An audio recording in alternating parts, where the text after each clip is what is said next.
여러분, 지금 드시는 밥상 위 한 조각이 앞으로 10년 뒤 당신의 이름과 가족의 얼굴을 기억하게 할 수도 있게 할 수도 있다는 사실 상상해 보셨나요?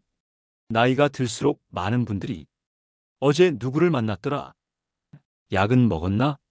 같은 질문을 스스로에게 되묻습니다. 그런데 똑같이 일은 여든을 살아도 어떤 분은 90세가 넘어 책의 줄거리까지 또렷하게 이야기하고 어떤 분은 일상의 작은 순서조차 헷갈립니다. 그 차이의 상당 부분이 매일 반복되는 음식 선택에서 비롯됩니다. 오늘은 제가 진료 현장에서 자주 권하고 실제로 변화를 확인해온 뇌 건강을 지키는 음식 5가지 말씀드리겠습니다. 좋다더라가 아니라 실제 어르신들이 어떻게 먹었고 무엇이 달라졌는지 그리고 왜 그런 변화가 생기는지까지 사례와 근거를 함께 들려드리겠습니다. 첫 번째 음식은 블루베리입니다. 서울 양천구에 사는 78살 김정순 할머니는 1년 전만 해도 냉장고 문을 열고 내가 뭘 꺼내려고 했지? 하고 서성이는 시간이 점점 길어졌습니다. 병원 검진에서는 치매는 아니라고 했지만 경도인지저하로 분류될 만큼 기억력 지표가 낮았습니다. 그때 제가 권한 건 복잡한 보충제도 비싼 약도 아니었습니다.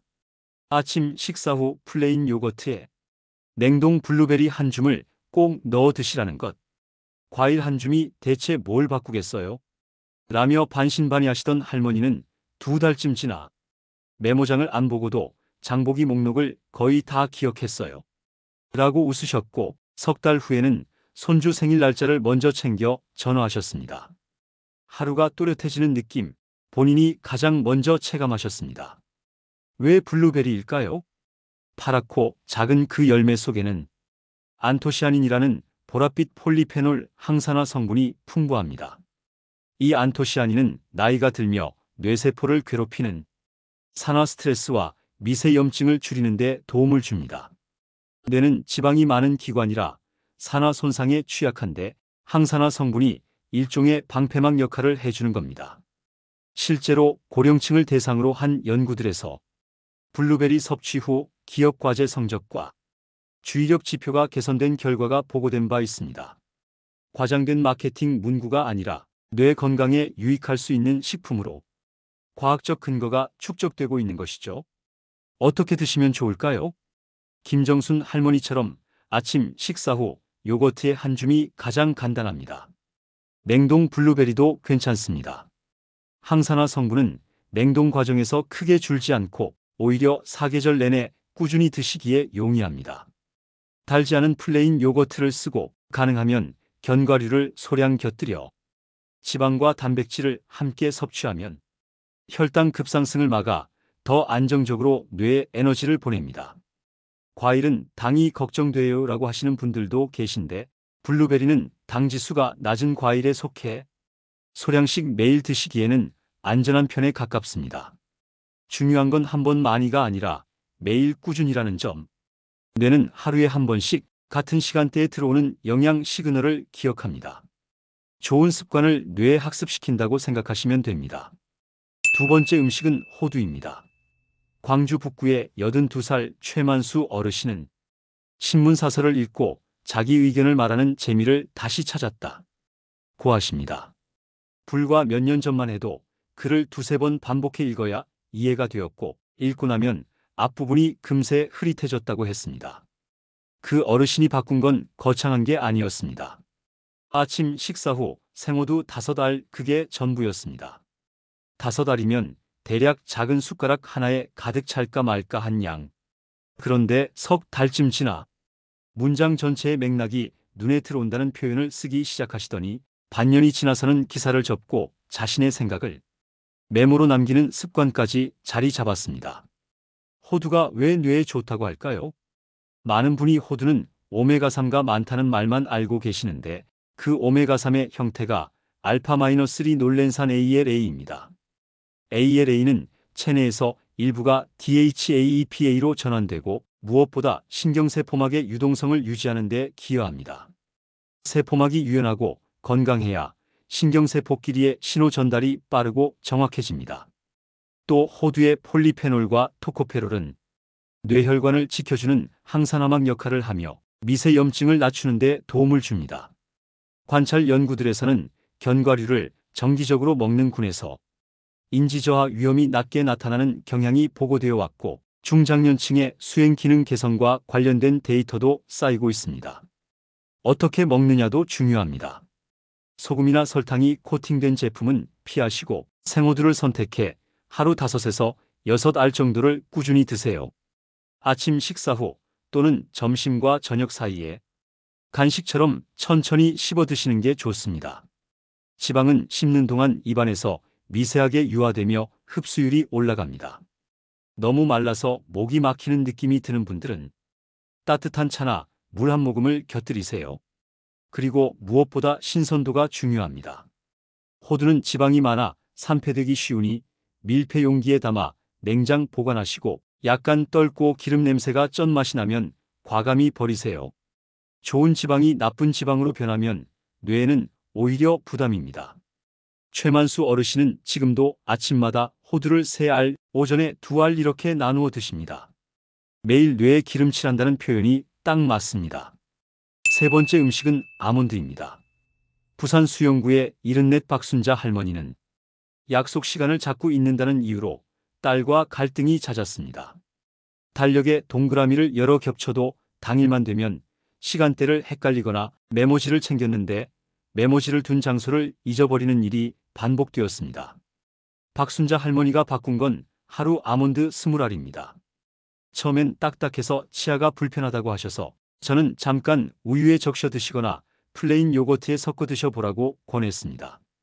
2주가 지나자 오후에 머리가 무거운 느낌이 덜하다는 이야기가 나왔고, 한 달 뒤에는 약속 전날 밤에 정리한 메모가 다음날 오전에도 그대로 머릿속에 그림처럼 남아있다는 표현을 쓰셨습니다. 가족들도 엄마가 먼저 시간 체크를 하신다고 놀랐습니다. 아몬드에는 비타민 E가 풍부합니다. 비타민 E는 지용성 항산화 비타민으로 지질이 많은 뇌세포막을 산화 손상으로부터 보호하는 역할을 합니다. 노화 과정에서 발생하는 미세한 염증과 산화 스트레스는 신경 네트워크의 잡음을 키워 기억의 저장과 인출을 방해하는데, 항산화 방어막이 두꺼워지면 그 잡음이 줄어듭니다. 또한 아몬드의 플라보노이드와 미네랄은 뇌혈관 기능과 시냅스 가소성에 긍정적인 환경을 제공합니다. 관찰 연구들에서는 비타민 E 섭취량이 높은 군에서 인지저하 위험이 낮은 경향이 보고되어 왔습니다. 물론 아몬드를 먹으면 치매가 안 생긴다. 같은 단정은 의학적으로 맞지 않습니다. 그러나 잘 설계된 식단 안에서 아몬드를 꾸준히 먹는 습관이 뇌를 지키는 데 유익할 가능성이 크다는 해석이 합리적입니다. 먹는 팁을 더 드리겠습니다. 첫째, 껍질째 드시는 게 좋습니다. 껍질에 폴리페놀 등 유익 성분이 더 들어 있습니다. 딱딱함이 부담이면 밤새 물에 살짝 불려 드세요. 조직이 부드러워져 치아와 위에 덜 부담입니다. 둘째, 나눠 먹기가 중요합니다. 아침 8알, 점심과 저녁 사이 6알, 저녁 후 6알. 이렇게 하루 3번으로 나누면 혈당과 에너지의 출렁임을 줄이고 뇌에 안정적으로 연료를 공급합니다. 셋째, 간이 된 아몬드. 달콤 코팅 아몬드는 멀리하세요. 나트륨과 당은 뇌혈관과 전신 염증에 부담을 줍니다. 넷째, 보관은 밀폐 용기에 담아 서늘하고 건조한 곳, 가능하면 냉장 보관하세요. 지방이 산패하면 좋은 음식이 순식간에 해로운 간식이 됩니다. 박순자 할머니는 지금도 아침에 아몬드를 꺼내 탁자 위 작은 종지에 담아놓고 지나가다 한두 알씩 천천히 씹어 드십니다. 뇌는 그 천천히, 꾸준히의 리듬을 좋아합니다. 여기까지 3가지 음식, 블루베리, 호두, 아몬 사례와 함께 살펴봤습니다. 공통점이 보이시나요? 첫째, 마트에서 쉽게 살 수 있고, 둘째, 방법이 간단하며, 셋째, 매일의 작은 습관으로 만들기 좋다는 점입니다. 뇌는 거창한 변화보다 매일 반복되는 작은 신호에 더 크게 반응합니다. 아침 식사 후 요거트 그릇에 한 움큼의 파란색, 손바닥 위에 올려지는 고소한 갈색, 오후의 나른함을 가라앉히는 견과류의 씹힘. 이 소소한 장면들이 모여 신경 연결을 단단하게 하고 뇌혈관을 깨끗하게 하고 염증과 산화 스트레스를 낮추는 환경을 만들어줍니다. 그리고 한 가지 더 중요한 사실. 먹는 타이밍도 뇌에 대한 메시지입니다. 같은 음식이라도 아침 식사 후에 들어오는 항산화 지질 신호는 하루의 대사 리듬과 맞물려 더 효율적으로 쓰입니다. 반대로 밤늦은 시간에 과도한 간식은 수면 중 뇌의 청소 시스템에 부담을 줄 수 있습니다. 그래서 저는 늘 이렇게 말씀드립니다. 아침과 낮에 뇌를 돕는 음식을, 밤에는 뇌를 쉬게 하는 습관을. 김정순, 최만수, 박순자 세 분의 공통점은 바로 그 리듬을 회복했다는 데 있습니다. 혹시 이런 생각이 드실지도 모르겠습니다. 나는 당뇨가 있는데 과일이나 견과류를 먹어도 되나? 답은 조절하면서 나눠서 꾸준히입니다. 블루베리는 GI가 낮고 한 줌 기준으로 식이섬유와 항산화 성분이 혈당의 가파른 상승을 누그러뜨립니다. 견과류는 탄수화물이 적고 건강한 지방과 단백질이 포만감을 오래 유지하게 해 간식 폭출을 막아줍니다. 다만 개인마다 상태가 다르니 복용 중인 약과 질환이 있으신 분은 주치의와 상의해 자신에게 맞는 양을 정하시기 바랍니다. 음식은 약이 아니지만 매일의 약처럼 작동할 수 있습니다. 그 약의 이름이 바로 습관입니다. 네 번째 음식은 등푸른 생선입니다. 경남 창원에 사는 85세 김동혁 어르신은 평생 농사일을 하며 건강하게 지내셨지만 80이 넘어 기억력이 눈에 띄게 떨어지기 시작했습니다. 밭에 나가려고 준비하다가 무엇을 하려 했는지 잊고 서 있는 시간이 늘어났다는 게 가족들의 걱정이었지요. 병원에서는 아직 치매 진단은 아니지만 기억력 저하의 초기 신호일 수 있다고 설명했습니다. 그때 가족이 꾸준히 챙겨드린 것이 바로 고등어 조림과 청어 구이 같은 등푸른 생선 요리였습니다. 김동혁 어르신은 일주일에 3번 이상 꾸준히 드셨고 석 달 뒤 손주가 말했습니다. 할아버지가 이제는 저녁에 했던 얘기를 아침에 다시 기억하세요. 본인 스스로도 머리가 흐릿한 안개가 걷히는 것 같다는 표현을 쓰셨습니다. 왜 이런 변화가 생겼을까요? 등푸른 생선에는 오메가3 지방산, 특히 DHA와 EPA가 풍부하게 들어있습니다. DHA는 뇌신경세포막을 이루는 필수 성분으로 뇌세포 사이의 신호가 빠르고 정확하게 전달되도록 돕습니다. 기억을 담당하는 해마 부위에 DHA가 특히 많이 분포하는데 이 성분이 부족하면 기억력과 학습 능력이 떨어질 수 있습니다. 실제로 일본과 북유럽 등 생선을 많이 먹는 지역은 노인 치매 발병률이 낮다는 역학 연구 결과가 다수 보고되어 있습니다. EPA는 혈액 속 염증을 줄이고 혈류를 개선하여 뇌에 산소와 영양을 더 원활히 공급합니다. 즉, 등푸른 생선은 뇌세포의 재료이자 혈관의 청소부 역할을 동시에 하는 셈입니다. 섭취 방법도 중요합니다. 기름에 튀기기보다는 조림이나 찜, 구이처럼 간단한 조리법이 좋습니다. 튀김은 산화된 기름이 오히려 뇌 건강에 해로울 수 있습니다.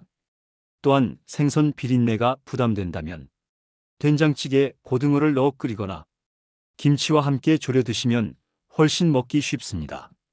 노년층에게는 작은 토막으로 나누어 가시를 쉽게 제거해 드리는 것이 안전합니다. 김동혁 어르신의 사례처럼 일주일에 2~3번이라도 꾸준히 드시는 것이 핵심입니다. 먹는 날은 뇌에 영양이 들어오고 쉬는 날은 뇌가 그것을 활용하는 주기라 생각하시면 됩니다. 5번째 음식은 올리브 오일입니다. 서울 도봉구에 사는 79세 이정자 할머니는 생각이 자꾸 끊긴다는 이유로 병원에 오셨습니다. 대화 도중 말하려던 단어가 자주 막히고 친구들과 약속 장소를 혼동하는 일이 늘어나자 가족이 걱정을 한 겁니다. 검사에서는 뇌혈관 건강 지표가 평균보다 낮게 나왔습니다. 제가 권한 건 간단했습니다. 매일 아침 식빵에 버터 대신 올리브 오일을 한 숟가락 적셔 드시라는 것이었습니다. 처음엔 낯설다며 망설이셨지만 따님이 샐러드와 함께 준비해 드리면서 습관으로 자리 잡았습니다. 석 달 뒤 할머니가 하신 말씀을 아직도 기억합니다. 전화번호부를 찾지 않아도 손주 전화번호가 떠올라요. 가족도 놀랄 만큼 작은 변화가 쌓였던 겁니다. 올리브 오일의 힘은 어디에서 올까요? 핵심은 올레오칸탈이라는 항염 성분입니다. 이 성분은 항염 효과가 일반 소염 진통제인 이부프로펜과 비슷하다고 보고될 만큼 강력합니다. 뇌 속 염증은 신경세포의 연결을 끊어 기억력을 방해하는데 이를 줄이는 것이 곧 치매 예방의 핵심 중 하나입니다. 또한 올리브 오일의 단일 불포화 지방산은 뇌세포막을 안정적으로 유지해 신경 전달의 효율을 높입니다. 시중에 식단이 알츠하이머 발병률을 낮추는 효과를 보였다는 여러 연구에서 올리브 오일은 항상 빠지지 않는 핵심 요소로 등장합니다. 섭취 요령도 중요합니다. 반드시 엑스트라 버진 올리브 오일을 선택해야 하고 가열하지 말고 생으로 사용하는 것이 좋습니다. 가열하면 유익한 성분이 파괴될 수 있기 때문입니다. 샐러드에 뿌려 먹거나 따뜻한 밥에 소량 곁들이는 것도 좋은 방법입니다. 하루 한 큰 숟가락 정도면 충분합니다. 이정자 할머니처럼 작은 습관으로 바꾸면 부담이 없고 장기간 지속하기 좋습니다. 정리해보면 오늘 말씀드린 5가지 음식은 블루베리, 호두, 아몬드, 등푸른 생선, 올리브 오일입니다. 각각의 영양소는 다르지만 공통점이 있습니다. 모두 뇌세포를 산화 스트레스와 염증으로부터 보호하고 신경 전달의 효율을 높이며 기억을 오래 유지하도록 돕는다는 점입니다.